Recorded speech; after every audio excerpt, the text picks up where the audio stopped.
Ito kilala nyo ko itong halaman ito. Ito yung yung mustasa. Napakadali na itanim ang mustasa kasi yan, lagyan mo lang ang buto tapos itabunan mo lang na kaunti tapos diligin mo, ayos na. Yan, ganito ngayon ang mustasa ko. Ninyo. Ito nga kahit na maraming damo, ang lago ng damo dun sa ilalim. Kaya ang kagandahan doon sa kanya nakauna na. At ang ginagawa ko nga doon sa mustasa, yung gang hindi ko siya, di ba ang karaniwan kasi doon sa mustasa, pagkagayang malaki na binubunot na tapos basta yung malalago ng dahon binubunot na yan pagkatapos iginigisa na. Sama mo na kamatis, sarap na yan. Kasi yung kasing mustasa, meron kasi siyang kaunting pait, ayun na nakakapagpasarap. Masarap siya dahil kasi hindi siya kasing pait ng ampalaya. Lalo na yung mga halimbawa ayaw ng ampalaya dahil mapait. Pero yung ampalaya naman, depende rin sa pagluluto. Pagka medyo maganda ang luto mo, wala yung pait. Ngayon itong mustasa, kaya maganda yung pait nito, hindi masyadong kapaitan, kaya ang masarap kainin. Yan nga palibasa nga dito nga hindi na makapagluto dun sa sa dati ko doon sa disyerto. Kaya ngayon ginagawa ko diyan, sinasama ko lang sa kanin. Pag ako nagluto ng kanin, lalay ko lang sa ibabaw. Tapos yun, ayos pagkain ko.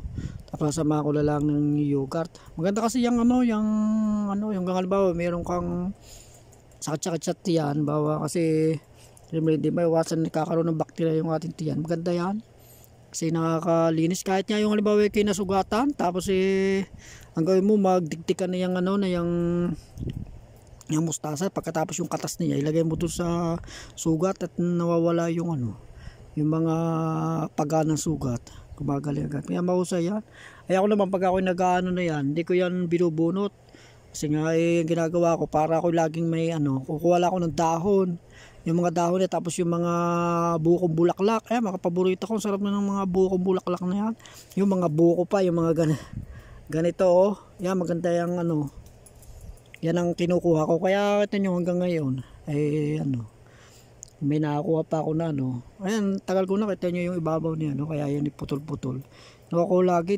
Ang kaya kagandahan na yan, maraming beses kang makakaani, hindi katulad na yung mga isang bunot lang sa bagay yun na may ginagamit lang pagka magkain mga pangmabilis ang bagaan, bawa yung negosyo mo. Pero pagka sarili lang na yung konsumo mo, ganyan ang gagawin natin. Yung halimbawa kuha lang ng mga dahon, huwag natin bubunutin, tapos yung bulaklak katulad yan sa sobrang dami nila hindi ko maagadan, kaya ang nangyari nakakabunga. Kaya ngayon ang gagawin nyo diyan, kapag yung may bunga ng medyo magulang, gagawin nyo, kukuhanin nyo agad kasi pag nakagulang yan siya, yung mga dahon yan magugulangan na hanggang sa hindi na siya susuloy. Ay kita nyo katulad ngayon, hindi ko nahayaan na nagumulang kanyang mga bunga, kuha ko ng kuha yan. Kaya ngayon tubo ng tubo, wala kang tayo kahapon nakapanguha na ako diyan, tayo ang dami na naman, nagtuwang bilis nga. Kaya mangyayari diyan araw-araw lagi kang makakaani. Ito yan pa nga tamo ganyan dami. Yan kaya kita nyo may mga bunga na. Yung mga bunga na siya yan.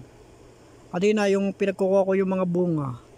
Ay yung bunga niya pwede rin yung basta mga mura-mura, masarap din kainin yung yung bunga. Kaya ang kagandahan niyan, yung madali siyang maluto tapos sama lang doon sa kanin. Yan. Ayos na. Kaya pagka nagluto ka ng kanin, may kasama ng gulay, tapos yung katas niya ay nandun na doon sa kanin. Kaya tama-tama kapag nasama ako ng yogurt. May tanim pa nga ako ditong mais yan ang mais ko. Isa kasi kung nangyari doon sa ayos naman ay yung ng lago. Ngayon nagkaroon ng insekto yung kasi yung kasing buto na yan yung mga yung mga binili dun sa bayan na ibang klaseng buto. Ngayon matakaw yan sa kuwan, sa insekto. Ngayon ang gagawin din yan ay dapat ini-spray yan. Kaya wala naman tayong pang spray. Ngayon ang gagawin sa ganyan ay hahayaan na. Yan, kita ninyo, ang dami nasa ilalim. Ang tawag sa amin yan sa Batangas apaya. Apaya ang tawag yan sa amin. Yan ang insekto ng ng mustasa. Ngayon ang gagawin sa ganyan, hayaan niyo, wag nang alasin yang ganyan na mga insekto.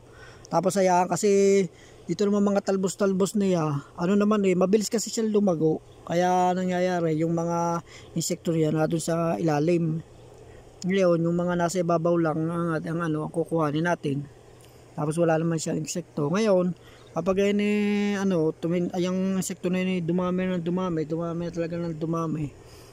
Ayan ang mga ating kuwan ay manghihina na dahil kasi sisip-sip na yan. Pero kahit papaano ay katuloy namumunga na yung bunga na yan. At yan kapag kaya natuyo yung bunga niya ngayon, yan matibay ng ang resistensya niya.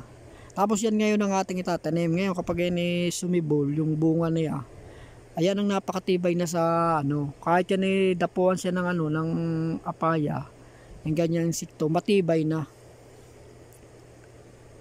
Kasi yung kuwan kasi patibay siya ng patibay ang kasi napagdaanan na niya yung yung mga insekto na ganyan. Kaya siya nagiging matibay ang ang katawan. Kaya kita niyo yung panahon ng una, ang mga buto natin, yung mga sinaunang buto natin, ngayon lang wala na ang nauso na ngayon mga buto, yung mga nabibili sa sa mga tindahan ng mga buto. Kaya naman ganyan ay kailangan mo lagi ng sprayan. Ay nung una yung mga buto natin na kuwan na mga tinatanim nung una, kaya hindi masyadong tinitira ng mga insekto. Dahil gawa kasi yun mga patibay ng resistensya. Kasi napagdaanan na nila. Ngayon kung pag itinanim natin yun, hindi agad yun kahit na dumaan yung mga ganyan ni matibay sila. Tsaka ayaw na ng insekto. Ay ba, bakit ganoon? Basta yun na nangyayari, katulad nito, tingnan niyo yan. Siya ng insekto. Tapos bubunga yan, yung bunga niya, yun ang kapag yung buto niya, yun na ngayon ang inyo itatanim. Ito yung matibay na sa kuwan. Kasi matibay niya. Kita ninyo yung mga bata, parang tao yan, kita nyo yung mga bata na panay ang gulong diyan. Yung bata pa siya ay pagulong-gulong lang siya sa damuhan, sa mga lupa. Tingnan yun, tapos yun ba, pati sa mga nauulanan. Siyempre ang bata nakakasakit. Pero tingnan nyo, pag nakagaling nyo, ng tibay ng katawan. Kasi ganyan din ang ng halaman. Pag halimbawa katulad ng ganyan, may mga insekto, tapos hayaan lang natin siya na kuha na kainin siya ng mga tapos yun yung iba mabubuhay. Tapos yung mga tumibay na resistensya, yun ngayon ang makakabunga. Yung bunga na yun na ngayon ang yung tatanim. At talaga namang napakatibay na yun. At saka siya man ang dumaan ng mga kuwan, talagang matibay. Para ding tao, kapag ikaw marami ng problemang dumaan, minsan nagiging matibay ka. Kaya ganyan din ang ang halaman. Kaya kain kayo ng tanim kayo ng mustasa. Tapos sama nyo doon sa kung kayo ayun sa mga tama ring magluto katulad ako. Ako minsan hanggang sa dami rin ng minsan ng trabaho, hindi na magawa na magluto na ako. Kaya ang ginagawa ko sa ganyan, pagka nakakuha, nagsaing ako, sama na doon sa ibabaw.